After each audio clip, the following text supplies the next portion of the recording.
Welcome to Soul of an Empath, the podcast that helps empaths to feel loved, seen, heard, and understood in all areas of your life. Now here's your host, Tiffany Cano. Welcome back to Soul of an Empath with Tiffany Cano. Today I have Larry Michael with us. I'm so excited. He is also known as the Love Shepherd. Larry is the founder of the Institute of Genetic Energetics and the 4answers.com, master ERP, relationship coach, speaker, producer, poet, author, and host of the Love Matters podcast. He's a steward for revolutionary science, which unlocks the human codes to compatibility. Larry dedicates his life to creating possibility for all of us to live in a courageous, intimate, deeply connected, with full love and expression and partnership. So thank you so much, Larry, for being on the show today. Oh my gosh, I'm going to have you read that for everybody. I like that. Well, I like you, I know you, and so I can give the energy to what I sense from you, I'm a relationship coach now. I have to remember that. So I've moved to love restoration coach. Oh, love restoration. Restoring people's hearts and partnership. I can dig it. Yep. I just realized, there's something more direct that we're doing. And that one came to me and I went, yes, that's it. That's got to do that. So anyhow, all that said, let's have fun. Let's talk. Okay.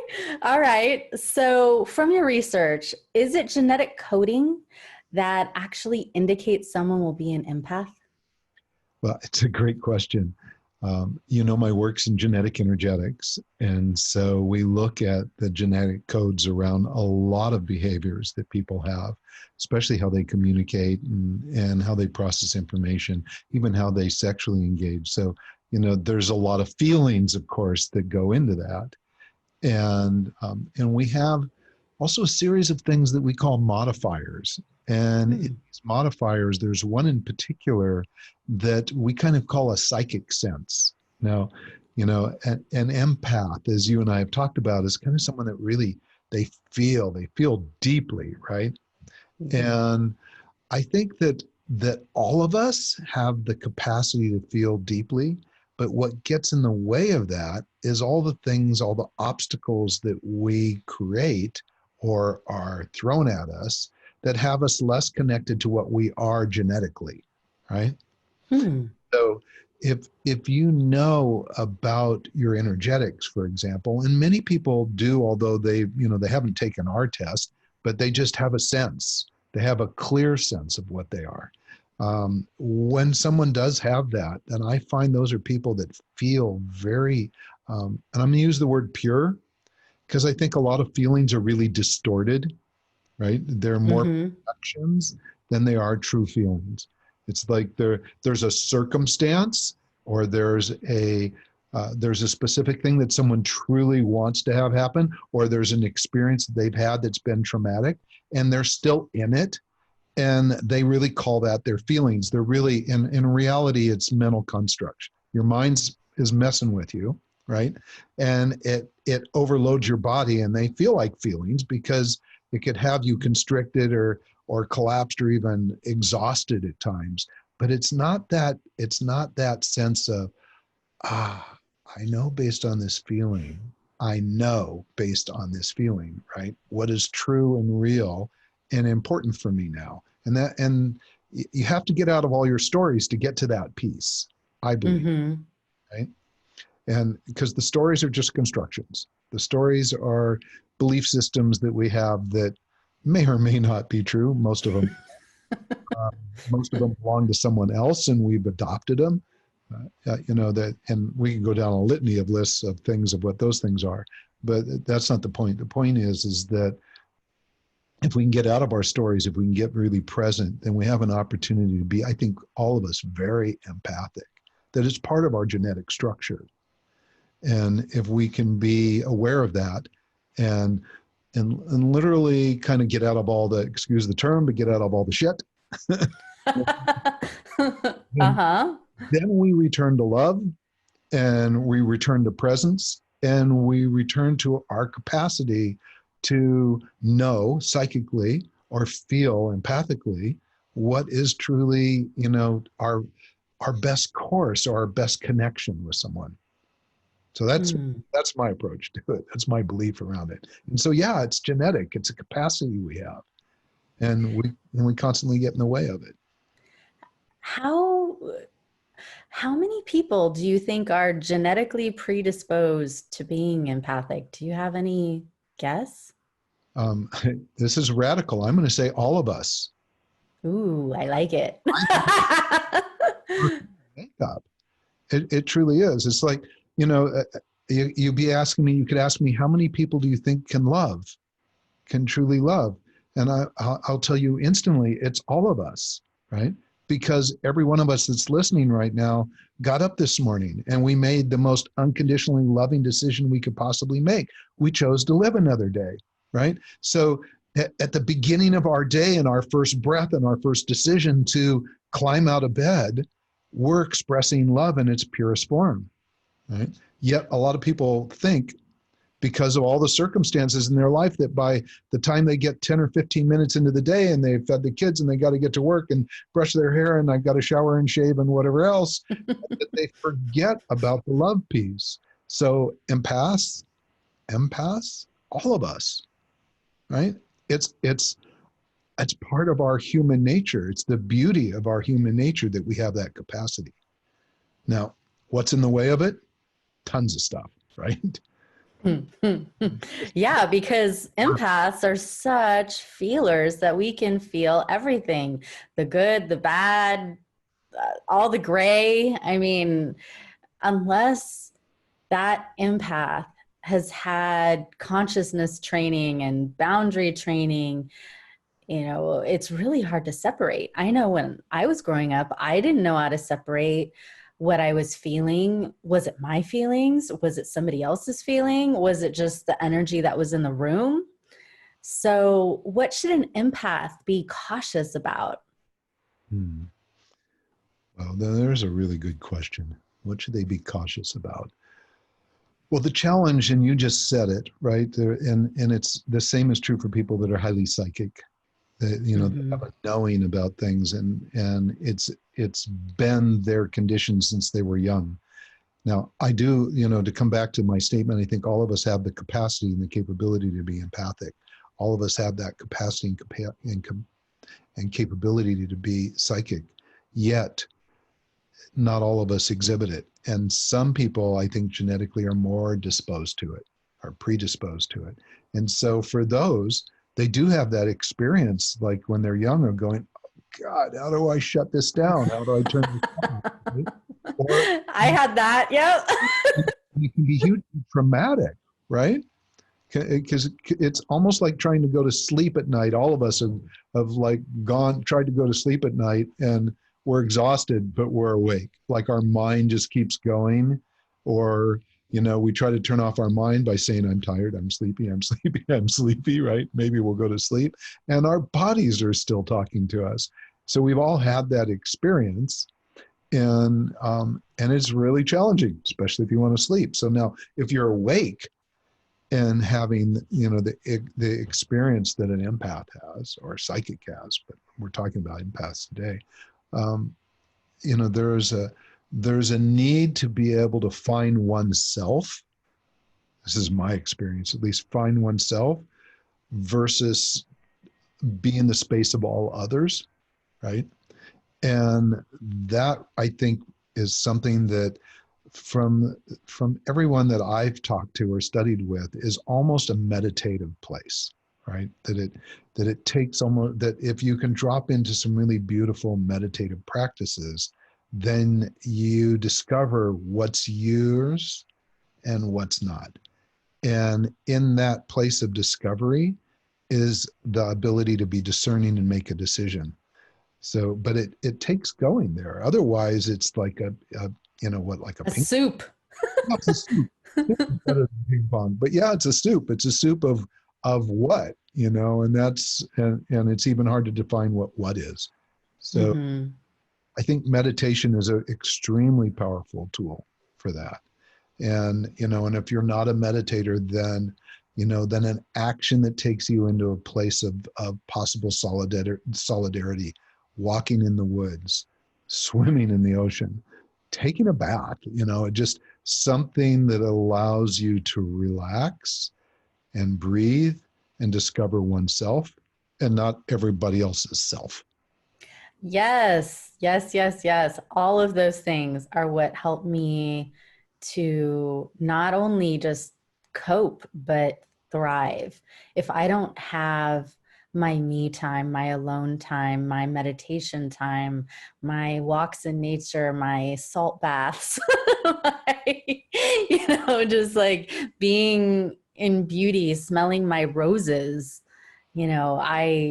I'm just a fraction of myself. Like I don't feel like I'm running on all cylinders. Right. So that really fits. Thank you, Larry. Yeah. Welcome. And I mean, it's really an invitation for anybody, even if you don't feel like you're empathic, but you want to understand an empath. We've all had the experience of being overloaded with thoughts or overrun by feelings and experiences that we just like don't know what the hell to do with them, right? mm-hmm. So, to get ourselves to a place of balance and on solid ground or deeply rooted in the energies of the earth, Yes, it's helpful. love it. And talk to me about what empaths could get excited about Yeah. with your work. Oh gosh. There's so much to get excited about. I don't I mean, this is a really great question because it's got infinite possibility. But the excitement is almost like being courageous. It's about discovery. mm-hmm. Like if we think of ourselves or remind ourselves of, now my dog's excited. if we remind ourselves of what it was like when we were a kid, right? Playing in Mm-hmm. the box.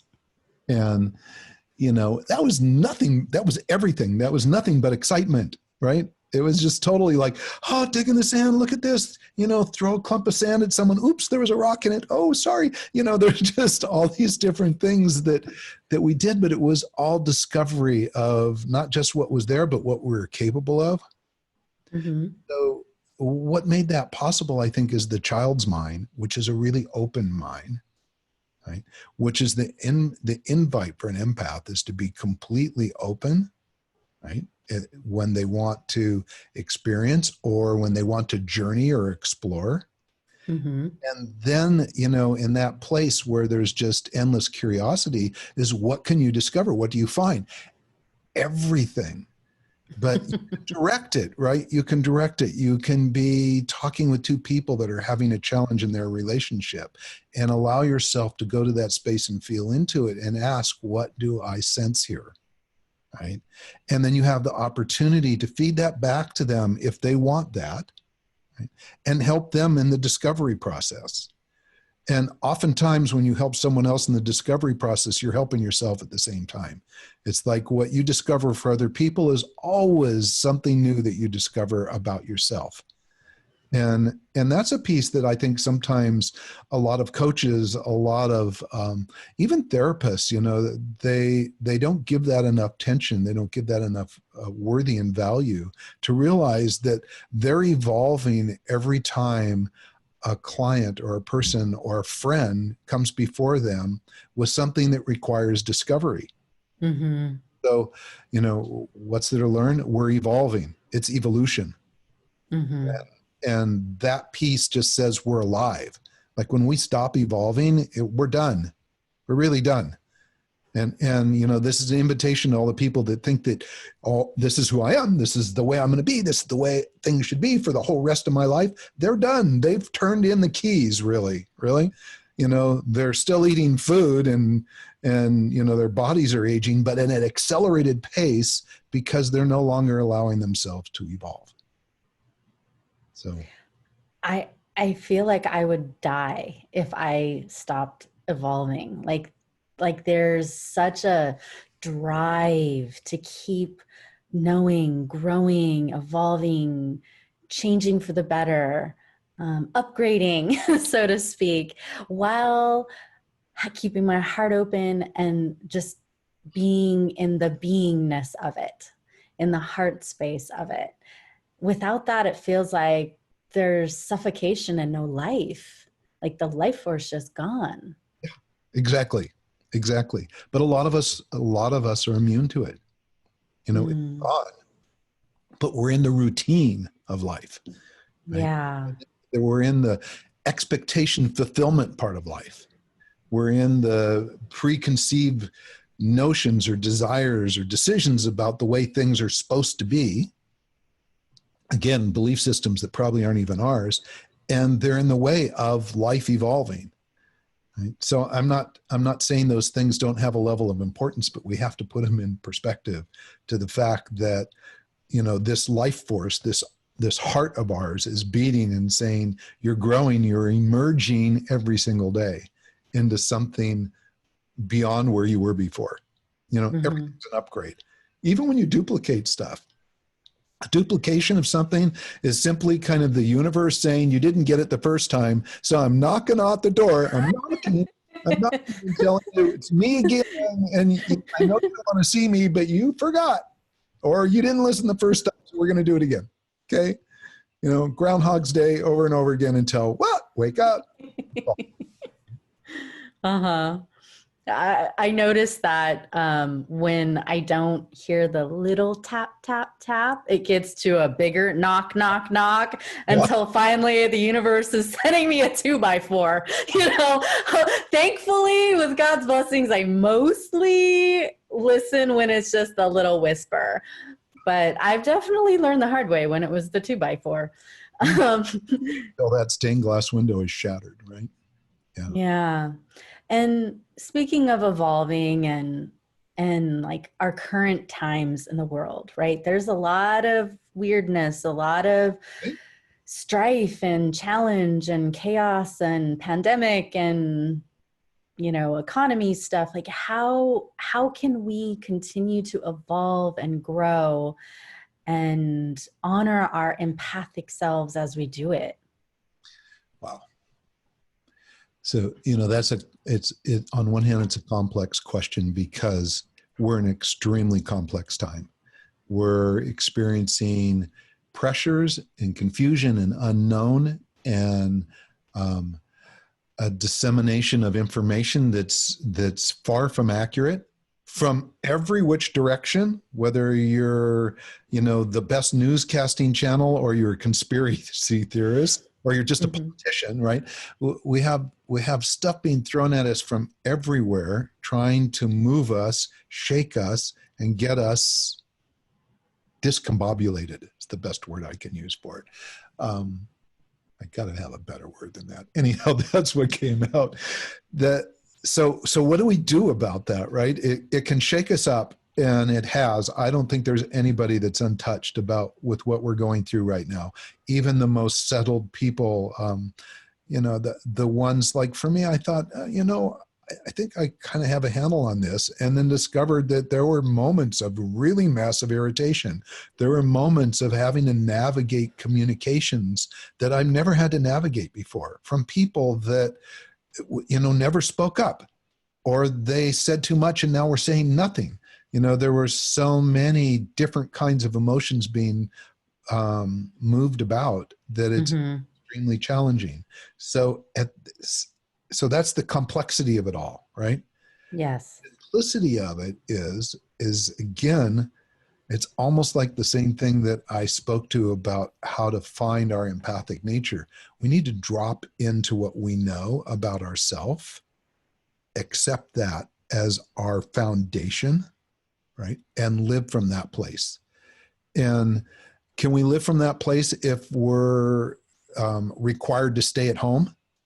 Can we live from that place if, we can't walk around without one of these on, right? Can we do that? Sure we can, because what we know internally is the source of our power and our energy and our love.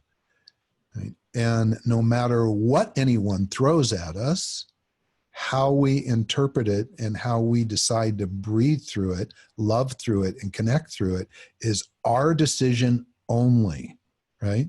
Only. Viktor Frankl wrote such an incredible book when he talked about World War II and the prison camps and how some people emotionally survived that and others were destroyed, right? And, the truth is it's what we know inside is our life and love. What's going on in the outside? Well, we have to be discerning about how we engage with that. And that discernment requires right now a way to get through a lot of complexities and a lot of issues that we've never ever experienced before. We have no idea where this pandemic's going to take us, right? We don't even know what the real numbers are or how catastrophic this is in relation to things that happen on a daily basis when it didn't exist, because there's no more conversation about all the other things that are going on, right? Car accidents, how many people die from heart disease, how many people die from the flu, how many people just pass away, how many injuries, accidents, tragedies go on before this pandemic. Where have we seen any statistics on that lately? Nowhere, except right now we're focused on one thing. And does it mean that what we're seeing is inaccurate? Not necessarily, but is it in perspective to the aging and the growth of both the planet we're on and the people on this planet? No, it's way out of perspective. So we have to go inside to know what's our truth. And for going inside, do you still recommend the meditation and walks in nature, the bubble baths? I think that what it requires is almost a full stop of all of the things that bombard us from the outside, to just step inside for a while. And whatever it'll take you to do that. It could be, I'm not a huge meditator. I am more now than I ever used to be. But it used to be extremely difficult for me to try and meditate. I'd read instructions. I'd be counseled through it. Someone would take me through a meditation session. I just sucked at it, right? And then one day I remember I don't remember where I heard it, but I remember someone talking about meditation and saying, look, you don't have to turn your mind off. Your mind never turns off. You don't have to do that. You don't have to stop all the wording. There's lots of different ways you meditate. Some people do it in the bathtub. Some people do in the shower. And when I heard shower, I went, oh my God, I love taking like a 20 or 30 minute shower. Good for water conversation, conservation, but it's just like, and I realized that I would sit there underneath the shower, and at that point I was really processing through everything in my life, planning for my day and getting centered. And when I heard that, I went, I can meditate. Oh yeah, right. and so I've really taken that experience that I've had there now and put it into a sitting meditation or a variety of other practices. But we all have our capability to do it. So what I am saying is I'm giving you permission, like I was given permission. Do it in the shower, right? Take a bath, lay down in the grass, put your feet in the sand if there's sand nearby. Go hug a tree, sit up against a tree, smell nature, right? There is nothing that is more reviving than getting out into nature. Right? Yes. In your office, you're at a desk. I'm inside a lot, right? And my little dog takes me out, right? And it is like, thank goodness for our little furry friends. we go for a walk, and he's walking me. He's going, I'm going to smell this, and then I'm going to walk a little further, and I'm going to smell this. And a little further, I'm going to smell further, I'm going to smell this. And I read an article just recently about, as your dog seemed depressed, and said, well, one of the reasons may be you're taking him for a walk and you're asking him to walk with you as opposed to you walk him, right? Or her. And they're saying, if your dog wants to smell things, you go let them smell things. That's what they want to do. What are they doing? They're just encountering nature, right? They're being a dog. And as a result, they're much happier. Well, I think humans, if we allow ourselves to encounter nature and just enjoy the beauty of it, we're going to be a lot happier. Mm-hmm. To take time to smell the roses, like the dogs smell their smells. What they're doing, that's probably not what you want to do. But anyhow. Maybe not smell everything that a dog smells. Just the good flowery stuff. So, okay, I want to switch gears here a little bit and talk about languaging. So what's the best way that we can practice languaging with ourselves as well as with others? Such a good question. Languaging is so critically important. We have talked about this before. We have an experience in life and we describe that experience, and then someone says, well, so what would you like? How would you like it to be different? Or we have a conversation and we're having a conversation inside our head with words. How would I like it to be different?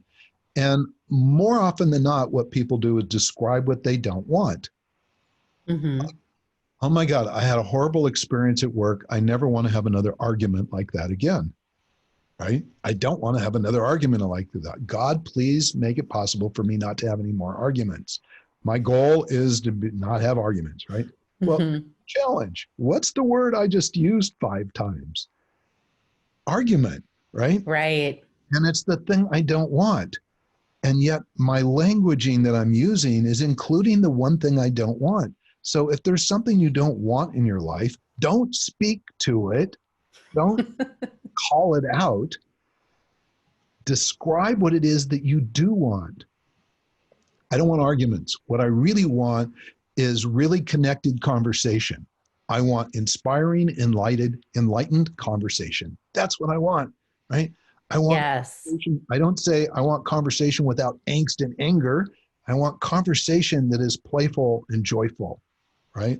I want it blissful. I want it inspiring. We can go on and on and on. But speak to what you want. Never, ever, ever, did I say ever? Ever speak to what you don't want, because you're going to get it. You're going to get it. The universe, if it's listening, and it doesn't hear you say, I do or I don't. It just hears the word you want. It's, classic example, I work with a lot of couples, and I've worked with thousands and thousands of single women over the last decade. And many of them have had unfortunate experiences with an ex-partner where there was an indiscretion, right? Some call that cheating. I'm just going to call it an indiscretion. And they will say, I don't want another man who lies to me. They're not saying, I want someone who's honest and open. Right. They consistently get exactly what they don't ask for. So, and this is not a male-female thing. This is just humans asking. Yep. The coolest thing is that if we're asking with good intention, and intention is so important for what we want, the chances of it happening are so high, it's almost laughable. I mean, it's just crazy. The movie The Secret, I'm sure a lot of people saw, was about the power of manifestation. Yes. The Secret was missing one thing that was a primary ingredient that was never mentioned in it, and it's intention, right? So we have to have intention, clear intentions behind our requests. And if we have clear intentions, then they're going to happen. In genetic energetics, there are people that we call protectors. It's the most psychic of all people. Well, for them, genetically, intention is built in. These folks have to be so careful, literally careful about what they speak and say, because it happens so fast, it's almost like, oh, crap, I shouldn't have said that. Yeah. I catch that. Sometimes I'll see a thought form come out and I'll have to like disintegrate it before it even gets a chance to leave my aura.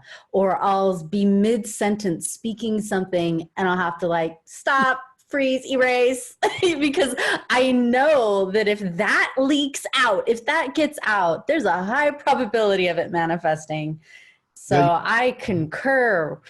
Like we have to be focused on the thing that we do want and not what we don't want. And it's just a different habit. We have to train ourselves to think this way. I have a really fun way to do this. Okay. That I do with I like fun. when something comes up that is like, there's angst around it, right? Okay. Take out of my vocabulary all the upset words, but there's angst around it. There's a concern, there's a worry. It's like you said, it's trying to escape out of my mind and into the real world. That all we have to do when we see it and identify it is go, so? And so, SO stands for solution orientation. Okay.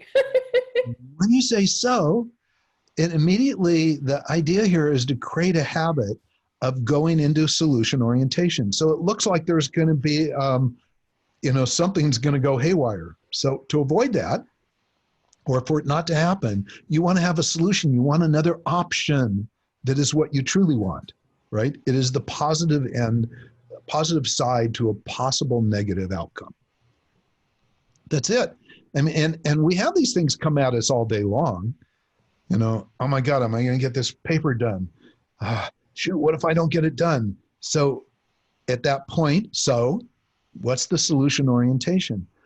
I know what I can do. I can do half the paper now, or I know I can't get it done today. So I'm going to contact the person that I need to get it to and ask him if I can give him half now and half tomorrow. I'm going to come up with a solution that will work. And some solutions aren't that easy to find, but I guarantee you, as human beings, we are freaking creative. There is really nothing, and I truly believe this, that we can't find a solution to. Even the most difficult of obstacles. And if you're in there listening to this and going, what about politics? Oh boy. there's solutions there too, right? There really are. And they might not, the bigger solutions we may not be as capable of handling ourselves. But if we are committed to a solution and we've identified the thing that we don't want and we've given an opportunity for something else to exist and we're committed to it and there's intention behind it and that intention is pure. It's not just for you, it's for the world. It's for our environment.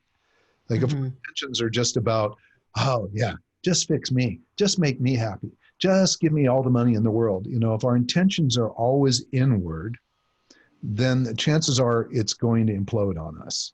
Right? So when our intentions are outward, they're about service, they're about love, they're about expansiveness, and they include humanity, then there is nothing that's going to stop that from becoming a huge asset to all of us. Beautiful. I love that. Thanks, Larry. Welcome. And I know that you have a gift for us.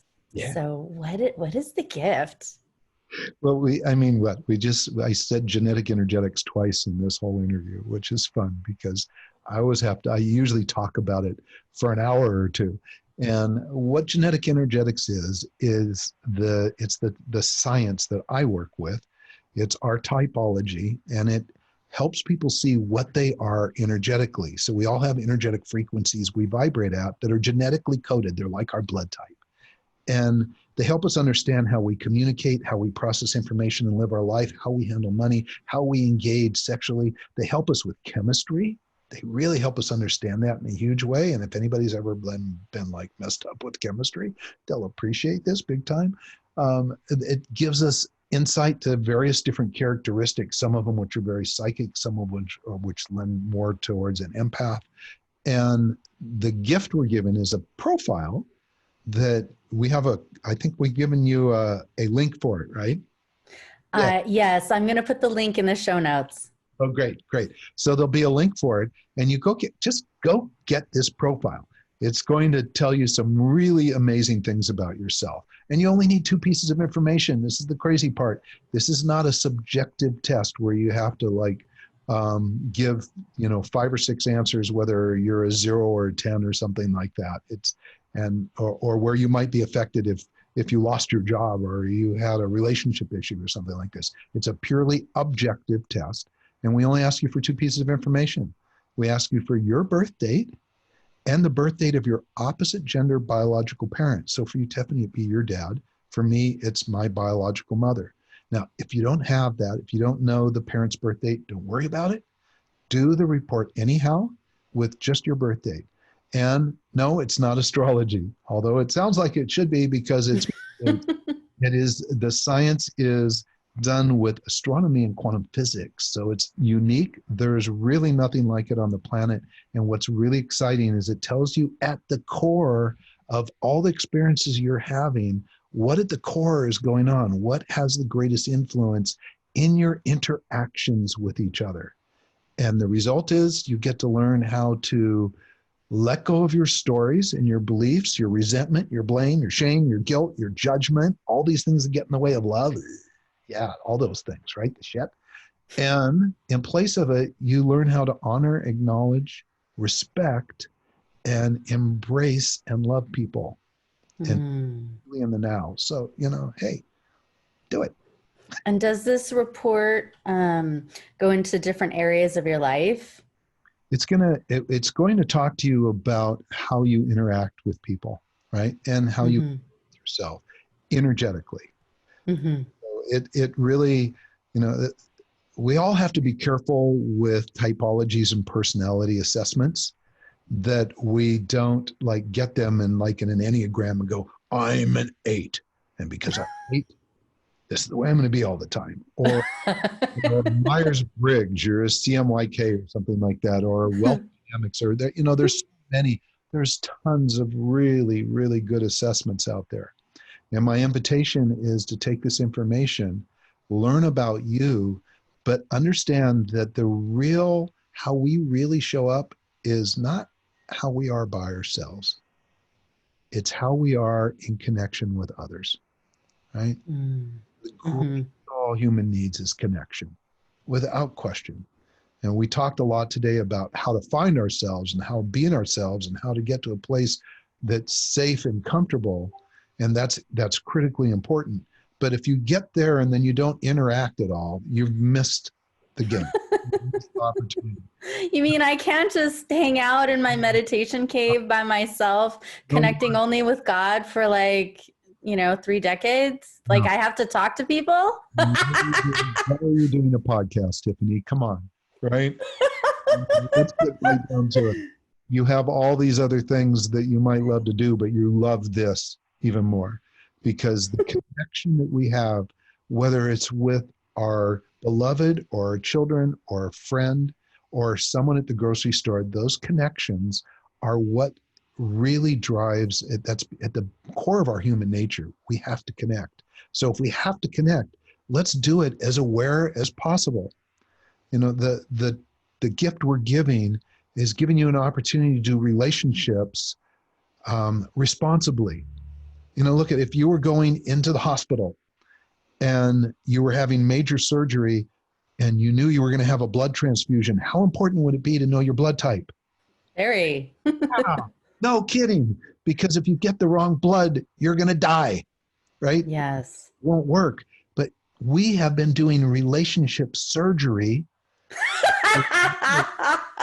our blood type, right? Yes. So the little gift we're giving you is giving you that peace, so you know the blood type. So when you engage in relationships with self and others, you can do it more informed and more honorably and more lovingly.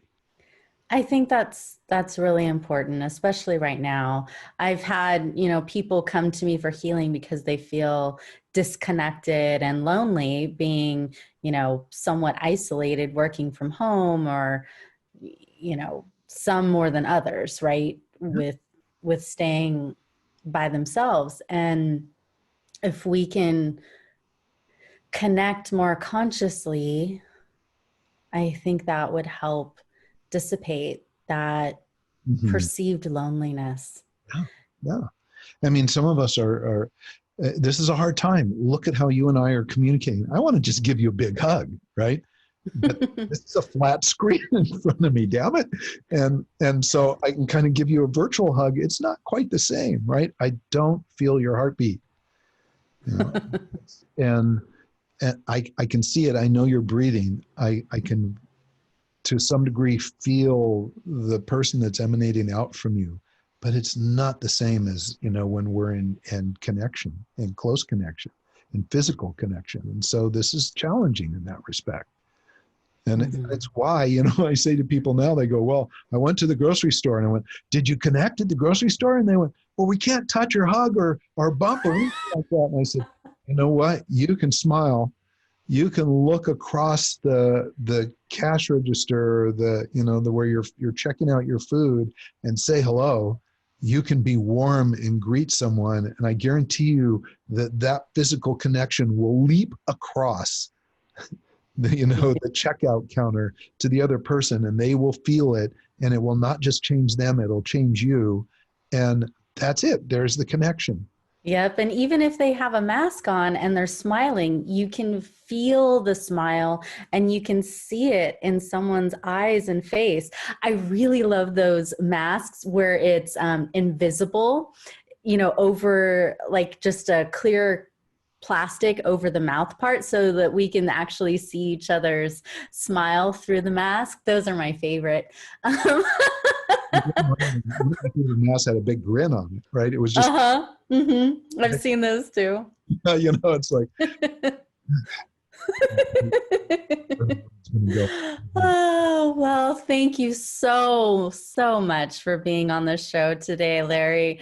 I appreciate it. And everyone, please check out my show notes for the link to his report so that you can start being more aware, more conscientious, and apply it in your life. Please, yeah, go get it. Go get it. And if you have questions, contact us.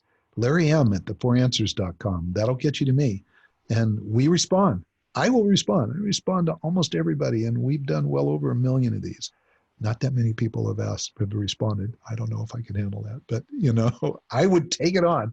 But over 1 million reports, people. This is, he's got stats, okay? He's got science. Over 1 million people have filled these out. So, I remember filling it out a couple years ago. I need to go back and check out what my report said. And have it ready. Yeah. Darn. It's okay. Another time. So thanks again, Larry. And, stay tuned for more episodes with Soul of an Empath. Thank you. Bye-bye. Bye. Thank you for listening to Soul of an Empath with Tiffany Cano. If you enjoyed this show, please rate and recommend it on Apple Podcast, Spotify, Stitcher, or wherever you are listening to it. You can get more information from soulofanempath.com. May you be blessed with love, health, peace, joy, spiritual oneness, prosperity, and abundance. So be it. So be it. So be it.